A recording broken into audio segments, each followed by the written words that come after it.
Системот капка по капка е еден од најефикасните начини за наводнување на растенијата и преку ваквиот начин на наводнување водата се искористува дури до 99%. Вака смета професор доктор Вјекослав Танасковиќ од Факултетот за земјоделски науки и храна Скопје, кој посочува дека со неправилно и нерационално користење на водата, земјоделците ќе претрпат големи загуби. Според него, фармерите треба да ја утврдат потребната количина на вода за потребите на одредена култура.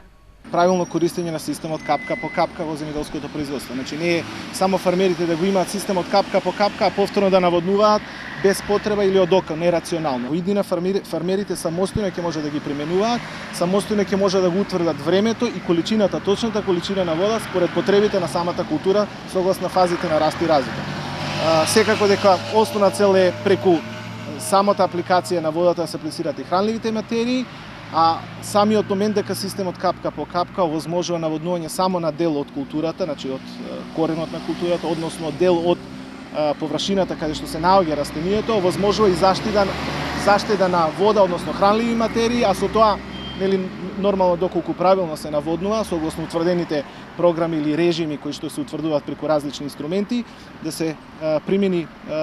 правилна прихрана, која што е во рамки на кореновата система и согласно фазите на раст и развитие на културата, а при тоа да нема промивање на хранливи материи надвор од кореновата система, а со тоа и загадување на подземните води и нормално самата животна средина. Во програмата за финансиска поддршка на руралниот развој за 2017 година, државата ќе вклучи мерка за финансиска поддршка за покривање на 80% од трошоците за инвестиции за системот капка по капка и за копање на нови бунари.